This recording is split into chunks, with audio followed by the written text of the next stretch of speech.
Evening and welcome to Tucker Carlson tonight. A confidential government memo, a top secret one, could offer proof that, in fact, the Obama administration did spy on the Trump campaign. In just a few minutes, Donald Trump Jr. joins us here on that and more. Plus, big news today, news that may shape American history going forward.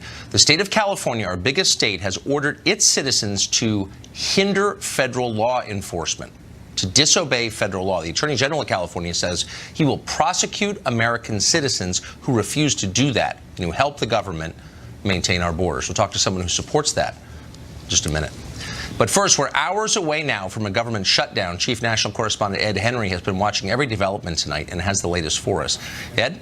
Tucker, great to see you. The latest, of course, as you remember last night, the House passed a bill that would keep the government open to about February 16th. The Senate is now having a vote tonight in just about 2 hours. But our latest vote counting suggests that that's going to fail. That would mean the first government shutdown since 2013. Coming off that historic tax cut victory, the last thing President Trump wants is to mark his first year in office this weekend with a government shutdown. But there's a feeling among some of the president's top advisors here at the White House tonight that maybe Chuck Schumer, the Senate Democratic leader, overplayed his hand by making this all about DACA and falling into a narrative that in order to save about 800,000 young people who were brought to this country illegally, he's willing to shut the government down. And in fact, that's why the president and his aides today tried to brand this as what they called the Schumer shutdown, something that's taking hold a bit on social media tonight.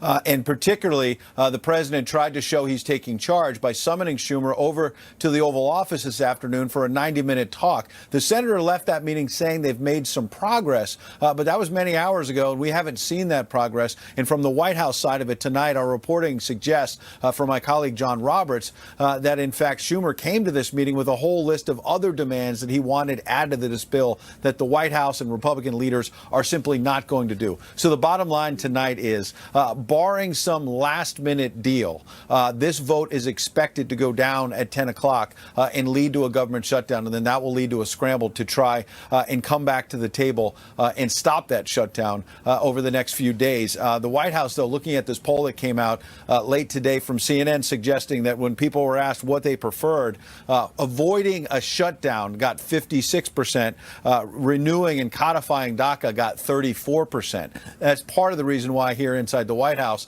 they think tonight that Democrats may have overplayed their hand. Tucker. You think? Ed Henry at the White House for us. Thanks a lot. Good to see you.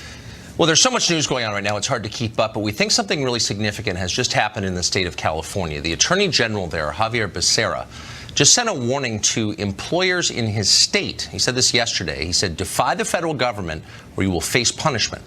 Federal immigration authorities reportedly are planning a crackdown in California, which has more illegal aliens than any other state.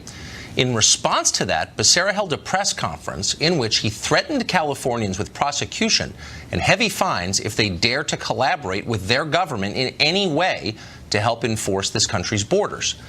We want to repeat that and let it sink in for a second. The country's biggest state is punishing its citizens for following federal law. Well, that's not just craven politics. It's a threat to the basic integrity of the United States. How basic? Well, there's a famous Supreme Court decision called McCullough versus Maryland.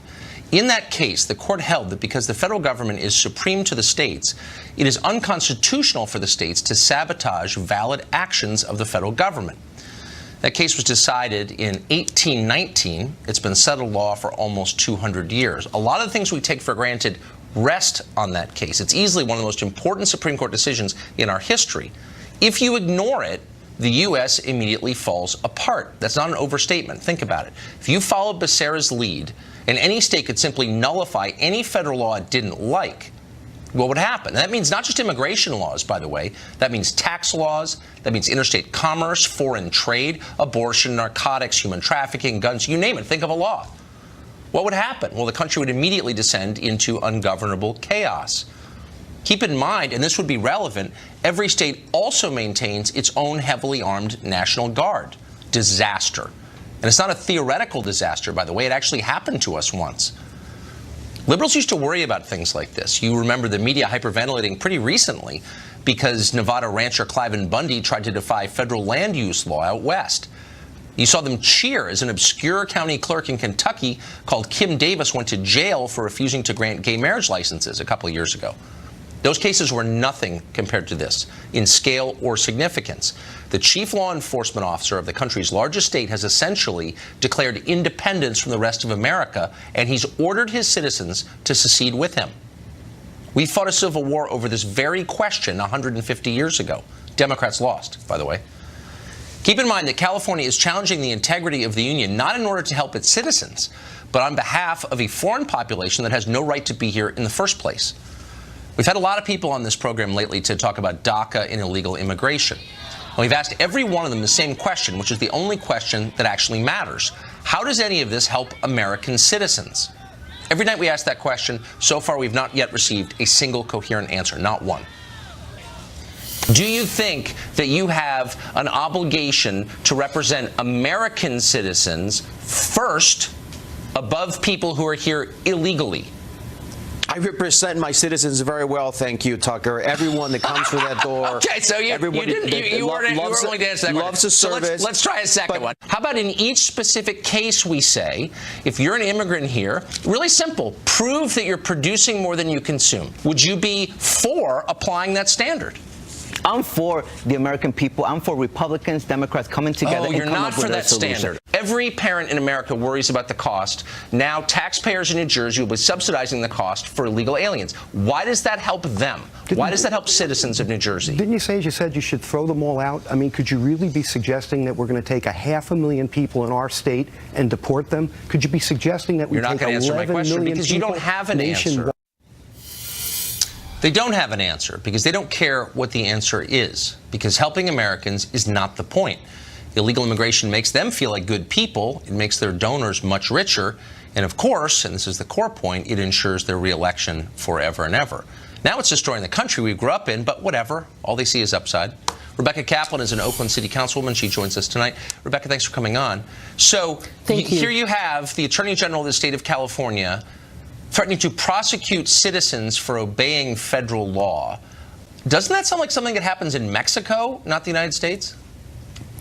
Well, I think your point about the importance of protecting our citizens and our community is really well taken. And the reason I introduced the resolution that the Oakland City Council passed to have our police not work on immigration raids is because we have problems of real crime in our community, and diverting our scarce police resources away from fighting violence, away from fighting serious crime in order to participate in immigration raids undermines the safety of the community. But that is, I think we're talking past each other, though, with respect. So what concern, actually, we agree on that. That's one of the reasons I'm against illegal immigration, is because it exploits workers of all kinds. And that's kind of the point, and I'm sure that's why your donors are for it, because they benefit. But that's not what the Attorney General of your state said. He said, if you follow immigration law, federal immigration law, we will prosecute you. And I don't think you have to be crazy to imagine how other states might decide, well, okay, we're going to prosecute our citizens for following federal tax law or abortion law or interstate commerce statutes. Do you see why this could result pretty quickly in, like, I don't know, a civil war? Well, I certainly respect your concern that that could be abused. What I'm saying is we haven't seen yet any cases brought. There could be cases where it is justified. What we passed in Oakland is not an obligation on private citizens or private companies. It's a direction to our own taxpayer-funded law enforcement. Right, I get it. We want them focused on protecting the safety of the public and not immigration. A million times. And we can have it now, but this just seems much bigger to me, and it is your state, and he's a fellow Democrat, and he's someone with his eyes on the White House. He's nationally prominent. He's certainly well known. And it just seems like he stepped over a line where he's not really behaving as attorney generals typically do. He's declaring independence from the rest of the country. Doesn't that worry you? Well, certainly I worry when law enforcement steps over the line, and that's why we in Oakland were so concerned when ICE agents came in, tore apart a family in West Oakland, sent a young man for deportation who was not accused of any crime, and caused great harm to our community. Okay, but you may not like victims and witnesses of crime are afraid to come forward. It hurts everyone. I agree to this extent. There are lots of federal laws that I don't like. I don't like to see them enforced because I don't like them. However, I don't challenge the legitimacy of the law, of federal law enforcement, of the Congress of the United States, because that would result in civil war and anarchy. And that's exactly what your Attorney General just did. And so I'm giving you an opportunity right now to say to him, don't do this. Don't secede from the rest of the United States, from the country, and do this. It's a crazy thing to do. Do you not agree? Well, I think there's very much concern in our community about the overreach of ICE and their explicit targeting Don't give me of sanctuary please. cities. I'm being respectful. I think you're a smart person, and I think this is bigger than whether a family in Oakland was hassled by ICE. This has to do with the staying together of the 50 United States. Do you think it's okay if tomorrow the Attorney General of Idaho said, we're not respecting federal gun law, and we're going to allow people to buy fully automatic weapons? How about hand grenades? And maybe some of them will get into the state of California. How would you feel about that? Oh, I'm very concerned about the flood of illegal guns into California. Oh, come it's a on. serious Don't be a problem. robot. It's Give me a real major source answer. of crime. Come on. Come on. You're being like Absolutely. a I liberal worry robot about- where it's like, whatever I say, you're giving me the bumper sticker. But be a human being with me. This seems Sure. like I a worry line about that law he's enforcement crossed. overreach. Absolutely, I worry about law How enforcement about Javier overreach. Becerra, your chief law enforcement official in the biggest state in the union, saying, I'm going to prosecute you for following American law? You don't think that's huge? Well, I think that there could be a case that would be problematic, but I'm saying I haven't seen him do that. What I have Because seen it happened done yesterday. is the head Okay. of ICE targeting people based on his prejudice. Hey, I have a question for you, Okay. Tucker. No, you well, hold believe on. in the Bible, right? You've talked about being a don't Christian. give me the I Bible have a thing. question for you. I'm not What? here to talk about my religious beliefs. I'm here to talk about the integrity of the republic. I don't think I'm overstating it. I'm not given to hysteria, but this seems like a really big thing, and you're ignoring it. And I don't think you should. I think that's a big mistake. We're out of time, Rebecca, but I appreciate your coming on, even if you refuse to answer a single question. Thank you. The topic of chain migration, central to negotiations over a DACA deal, central to all negotiations over immigration, because a huge percentage of our immigrants come here because they have relatives here already. Jessica Vaughn has taken a very close look at those numbers. She's at the Center for Immigration Studies. She joins us tonight. Jessica, give us a sense of how key chain migration, it's a phrase the left is saying we're not allowed to use anymore, but it's the phrase. How central is that to our immigration patterns? Well, it makes up more than half of all legal immigration today. So most. Right. It is. It's most of immigration, and it's the fastest growing part of immigration because certain categories of chain migration are not limited, like some of the family preferences. For example, the parents of U.S. citizens come in unlimited numbers with no waiting period. So there are more and more of them coming every year. And we've actually been able to trace the pattern of immigration from certain countries where it started off with, say, the lottery as being one of the main forms of immigration. And then over time, chain migration starts to dwarf any other kind of immigration. It's got a built-in momentum, and that's driving growth in our immigration system, and it's ensuring that the immigration flow that we get is basically the same kind of people who came before. We're letting yesterday's immigrants choose tomorrow's immigrants when it's based on chain migration. And that's not a logical way to run an immigration system. It sounds like we're not in control of it. Well, that's it. I mean, it doesn't sound by your description that the U.S. government, its citizens, are really in charge of who comes here because of chain migration. That's right. Immigrants are in charge of who comes through chain migration. And that's how we've seen, particularly when you have the lottery driving a lot of new chain migration. We have countries from all over the world that previously didn't send many immigrants. And eventually, chain migration exponentially increases the numbers, and it develops a life of its own in a way, and momentum of its own. And that's why this is one of the key things that needs to be addressed if there's going to be an immigration bill, because if we do a DACA amnesty, the people who get that amnesty, whether it's the 700,000 people who now have DACA, or the 3 million some who are part of certain other plans that have been proposed, like by Senator Durbin, their parents will qualify under our current system. And that's, at least going to probably double the size of the amnesty. That's unbelievable. And that's why chain migration is one of the 4 things that President Trump says has to be a part of a deal to offset the effects of any amnesty. So I guess the takeaway, just for our viewers, is chain migration is responsible for the majority of people who come here legally. So it's not some afterthought. It's the debate right there. Thank you for making that clear to us, Jessica. Appreciate it. Good to talk with you. There is a memo making the rounds of Congress. It's all anybody in Washington has talked about all afternoon. Some members who have read it say they are shocked. They seem to mean that. They say it's a smoking gun. It's proof the Obama administration, in fact, actually did spy on the Trump campaign. Donald Trump Jr. on the show next.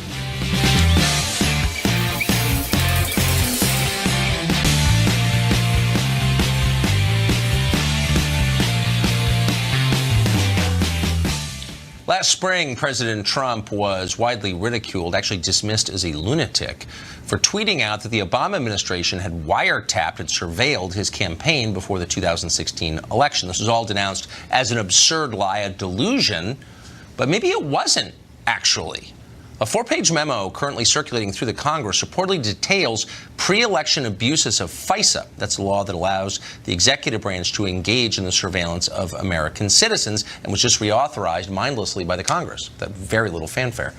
Several Republicans are demanding the memo be released. They're being joined in that by the ACLU, believe it or not. Congressman Matt Gaetz represents Florida. He has seen the memo.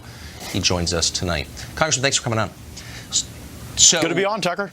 Apparently, you are bound by law not to divulge details of the memo, but give us a sense of your reaction to it, and to the extent you can, tell us why it's a big deal. Well, sure, I can tell you that within the last 2 hours, 63 of my Republican colleagues joined me in sending a letter to Intelligence Chairman Devin Nunes to immediately hold a vote of the Intelligence Committee to release this memo. I believe that once the American people have the opportunity to evaluate the allegations and claims in this memo, it will become evident the activities of the last administration, the crimes that I believe were committed, and the total sham that this Mueller investigation is, built on a false premise and rotten to the core, Tucker. So the President of the United States tweeted some months ago, and as we said, was widely derided for it, that he believed he was surveilled, his staff was surveilled during the campaign. Will this memo bolster that point? Well, Tucker, to respond to that question could potentially confirm or deny the specifics within that memo, and I'm duty-bound not to do that. I can't even talk on television tonight about things that we've discussed in the past, but what I can say is that this memo names names. It actually connects the players, the entities that folks are very familiar with, names we've heard in the news and organizations we're well aware of. It's also noteworthy that every single Democrat on the Intelligence Committee voted against even allowing me to be able to see the memo, or other members of Congress. And though the Republicans overrode that vote with a majority, even today, Democrats are protesting by refusing to even go to the Intelligence Committee room and avail themselves to the information that is in this memo. So I want to blow past the bureaucracy and the red tape. I think the best disinfectant to the corruption that is highlighted in this memo will be the sunshine of transparency. And I have every confidence that Speaker Ryan, as an institutionalist, will support our efforts.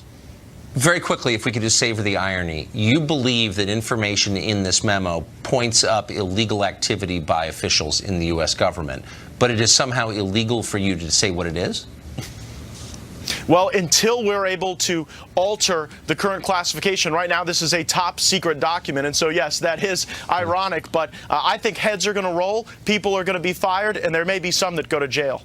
Yeah, some of us are beginning to expect that top secret sometimes is designed for self-preservation. Maybe that's obvious. Congressman, thank you for fighting the good fight, and I hope you get this out there in the public where it deserves to be. Thank you, Tucker. If the Obama administration did in fact spy on President Trump's campaign, one of the main targets may have been Donald Trump Jr., and he joins us tonight. Don Trump Jr., thanks for coming on. What do you make of this? Good to be with you, Tucker. How are you?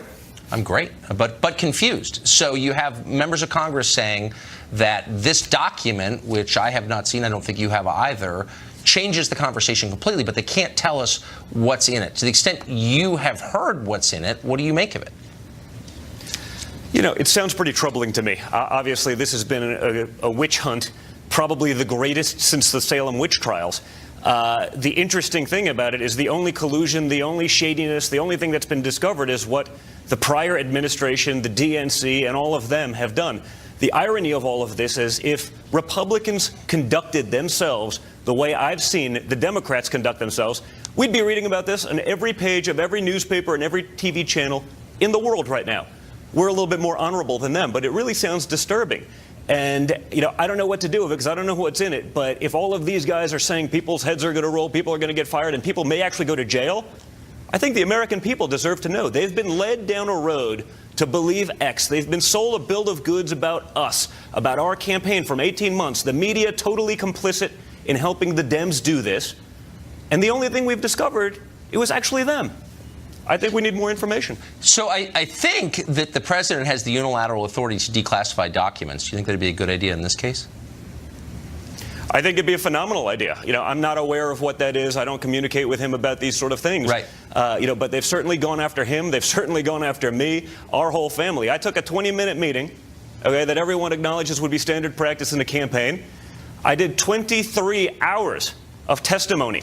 To put things into perspective, Hillary Clinton, as Secretary of State, did 11 on Benghazi, where people died, where she lied and said it was about a video, where we lost an ambassador. How are those things the same? But it's the double standard that the American people are being fed, again, by the Democrats, in total complicity with the media. That's why neither have any trust from the American people anymore.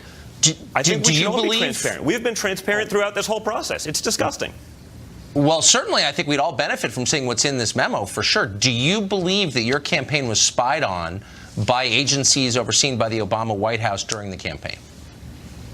Listen, what I've seen and what I've learned over the last few months is bordering on disgusting. So there'd be little doubt in my mind that it'd be possible. But this isn't the America that I thought would happen. I mean, this is the stuff that you read about from banana republics.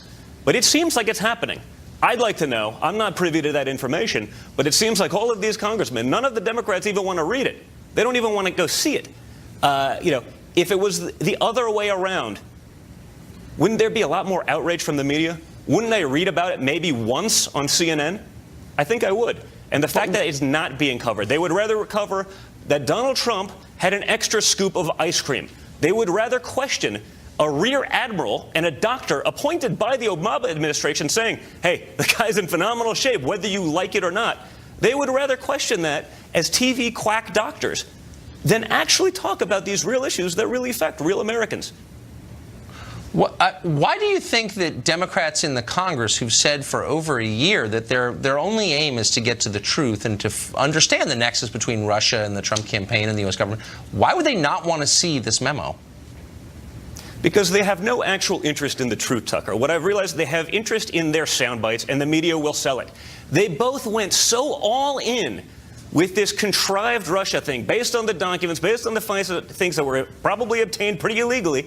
They went all in that they needed it to be true.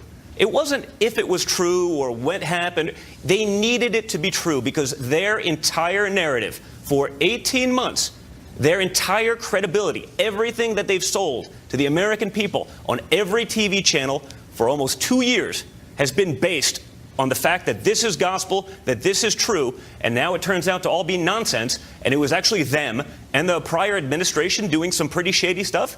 I mean, that is earth-shattering. That is disgusting. And the American people should be really upset about it. Because this wasn't like, hey, maybe we should get to the bottom of it. This is what happened. There's no ifs, ands, or buts about it. And you better believe it because we're going to stick it and ram it down your throat for 2 years. I just heard from a member of Congress who's not a hothead at all, who's kind of a moderate guy, who said he saw this and it's shocking. And so maybe the White House will take your advice and declassify it. And we can all find out what's in it. I think that might be a great education. Don Trump Jr., thanks a lot for coming on. I appreciate it. Thank you, Tucker. Good to be with you. Thanks a million. Government shutdown seems to be just hours away from right now, unless and until Congress can work out a last-minute agreement. Those negotiations are going on as we speak, and we've got updates on them. We'll get them to you next. Go to buylisa.com today. Congress Congress is at this hour scrambling to hash out a deal that could stop a government shutdown. Congressman Raul Labrador of Idaho joins us for an update on those negotiations. Congressman, I've got two questions in order. What's going to happen, likely happen, and what ought to happen? What's going to happen, I believe, or likely to happen, is that we're going to have a short-term CR, whether it's the 4-week or maybe a 3-week CR. Continuing resolution to fund the government. A continuing resolution to fund the government. The Democrats right now are pretty desperate because they thought they had the upper hand when they went into these negotiations. They thought that they were going to win, but I think they started realizing that the American people are turning against them. If they shut down the government because of illegal immigration, I don't think anyone's going to stand with them except for their base. Right. And I think they're starting to believe that. And you can see a little bit of desperation with Chuck Schumer going to the White House, with kind of some of the things that they're doing. I believe right now, maybe even at this time, they're having a conference with all the Senate Democrats. They're talking to each other. So I think something's going to happen. What should happen is that we should just have a full government funding for the rest of the year. We need to stop playing these games. Right. You know, we've done 4 CRs in the House of Representatives, continuing resolutions. We actually passed a funding bill about 6 months ago. The House of Representatives has done their job. We decided that we wanted to fully fund the government. We did everything that we needed to do, and the Senate continues to piddle around and do nothing. And it's frustrating, not just the Democrats, but the Republicans in the Senate. They need to change their rules. They need to figure out how it is that we're going to be able to get 51 people to vote for a funding bill. We shouldn't be subjected to the Democrats' demands on every one of these funding bills every single time. We have all 3 branches of government. We have the 2 houses and the White House. We should be able to just but you don't have to tie DACA to funding the government. The Constitution doesn't specify you have to legalize people here illegally before you fund the government. No, it's the Democrats who want to do that. Right. And they want to shut down the government because they want to put the priorities of illegal immigrants ahead of the American people. And I think we need to make that clear to the American people. In fact, I have told the president and I have told my leadership that DACA is not something that has to happen. We have a deadline of March 15th or whatever that deadline is, but there's really no deadline. DACA does not have to happen. Funding the government has to happen. Right. Well, that's the order of the priorities. I think most people would agree on both sides. Somehow we've lost that. Congressman, thank you for that very clearest explanation I've heard, and I appreciate it. Thank you. Thanks. Well, the left is treating the approaching shutdown more seriously than a ballistic missile headed for Hawaii. If you haven't seen their reactions, get a beer. We've got them for you.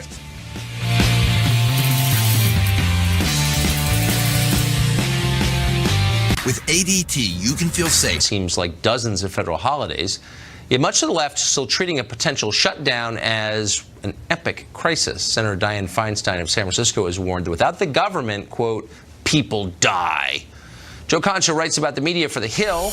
He believes these fears may be slightly overblown. He joins us tonight. So, Joe, the 2 things we know about government shutdowns are it's a disaster, sort of the end, it's the fall of Rome, and they're invariably the Republicans' fault. Have we learned anything new? Well, remember, Rome has now fallen, if we're looking back on recent history. 18 times since 1976, the government has shut down under Democratic and Republican administrations. Look, we're now in a time where it used to be the boy who cried wolf. Now it's the boys and girls who were born before 1945 who cried wolf. And I'll give you one example. Bernie Sanders, right before Republicans were trying to repeal and replace Obamacare last summer, this is what he said, and I'm quoting, "As Republicans try to repeal the Affordable Care Act, they should be reminded every day that 36,000 people will die yearly as a result." Even the Washington Post fact checker gave that 4 Pinocchios. But no matter, media still ran with that, saying that people will die. You played the Feinstein clip as well. Then we have Nancy Pelosi, obviously the minority speaker of the House. This is what she said, and I'm quoting. This is about tax reform. Okay, tax reform, giving people money back. Tax cuts, reforming the tax code. Quote, "If this goes through, kiss life on earth goodbye. The debate on health care is like death. This is Armageddon. You expected her to go the full Peter Venkman from Goodfellas. Human sacrifice, dogs and cats living together, mass hysteria. If she added that, I think it would have had more impact." You know how you know the media are just completely partisan? Because if you wanted a good story, you just follow Pelosi around with a camera all day. And it would be like the greatest cinema verite. It would be the most devastating documentary ever made if you just filmed it. But no one ever does. Why not, right? I mean, if she retires, that's gold right there. And I think we should get a split on the whole thing. No question. So, yeah, hyperbole is the name of the game now, Tucker, no question. The thing is, though, when you cry wolf enough, you know the old story, people stop listening. Can I just ask you a question, because I can't control myself? And but so there are media reports tonight, you cover the media, that Jeff Zucker over at CNN is in talks to run ESPN, the declining sports property on cable owned by ABC. Do you think those reports are true? It could be true. You know, Jeff actually got his start in sports at NBC Sports before he went to Today Show. Now, we're talking when he's like 24 years old. Right. ESPN's owned by Disney. That is a direct competitor with Turner, which obviously has Turner Sports and TNT. So would he go to ESPN and take on a sinking ship? If I'm Jeff Zucker, I don't take that job, I think, right now. They are hemorrhaging ratings, hemorrhaging viewers. Layoffs have been in the hundreds in the past couple of months. That would not be a good decision for the CNN president. Huh. Okay. Thank you for that perspective. Joe, it's great to see you. Have an excellent weekend. I will. You too. Mexico is coming apart at the seams thanks to drug cartels. That's not an overstatement, by the way. Check out the numbers. Maybe a wall on the border would help insulate us from that. Univision's Jorge Ramos is here. He doesn't agree. Stay tuned. Than most Americans understand, because it's basically never covered here. Here are the facts. More than 23,000 people were murdered in Mexico just last year as drug cartels continue to fight each other and the Mexican government. Meanwhile, drugs continue to pour across the American border in massive amounts, killing tens of thousands of Americans. Now, fear of letting this chaos into our country is one of the reasons the Trump administration has called for tougher immigration laws and a border wall. Not everybody is on board, to put it mildly. We recently discussed this issue with Jorge Ramos. He's a Univision anchor and champion of the oppressed south of the border. Here it is. When last we spoke, you said that the United States has 11 million illegal immigrants within its borders because of supply and demand, and it's America's fault that these people are here. They were lured by jobs. But there's a flip side to it, which is that the remittances paid by Mexican citizens back to Mexico are the largest source of cash in Mexico, higher than its oil export revenue. That is true. So Mexico desperately needs American money sent back by illegal aliens here. Why shouldn't we blame the government of Mexico for that? Well, first of all, I don't call them illegal aliens. No human being is illegal. Let me just start Except the people who are here illegally, they're illegal. Well, they're here, but we don't call illegal companies those who hire them. So I don't use the term illegal. You can use it if you want to. It's actually the legal term in U.S. government documents, so I'm just going to go ahead and go with the accurate description. But okay, let's get to the point of it. And I'll go with the moral point of view that you should not call anyone illegal. Except those who are illegal, and I'm going to go ahead and not be bullied and just call them what they are. But the point is, look, the government of Mexico couldn't exist without them. That's the point. Well, they do get billions of dollars from Mexican citizens in the United States. That is true. But the point is that undocumented immigrants are here, Tucker, because of us. We need them. You might want to admit it or not, but we need them. It's simply a matter of supply and demand. And whenever you go to get a service or to a hotel or to a restaurant, we are being served by them. I know you're big on lecturing Americans on their moral failings, but what about the moral failings of the Mexican government, which is corrupt, parts of it are controlled by the drug cartels, it doesn't serve the needs of its own people, and it hasn't for almost 100 years, and yet it's 100% America's fault and not the fault of the Mexican government, which uses illegal immigration as a pressure relief valve? That's what's happening, and you know it. Yeah, I think you chose the wrong guest to defend the Mexican government, because I've been criticizing the Mexican government for decades. The Mexican government, it is really corrupt. In the last year, I was checking the numbers. More than 20,000 people have been killed because of violence in Mexico. And we're going to have elections in Mexico on July the 1st, and I hope that changes. But I'm no one to defend the Mexican government.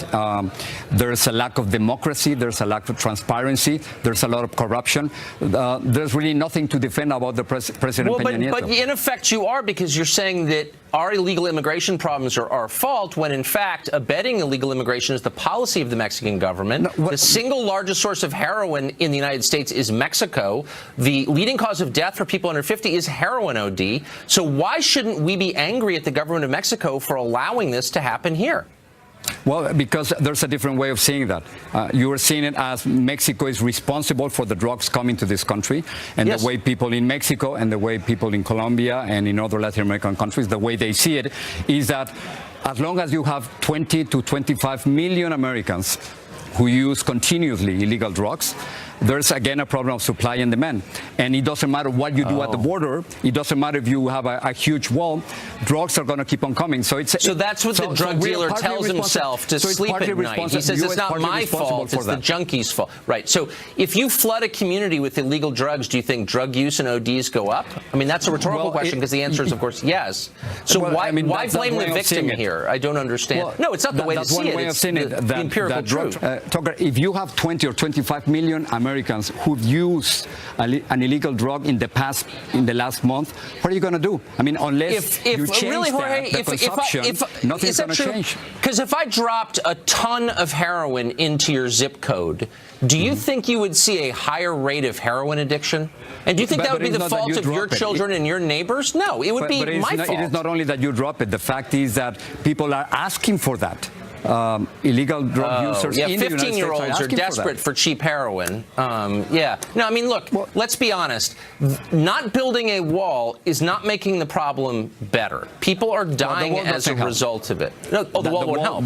The wall would be completely useless. How do you know that?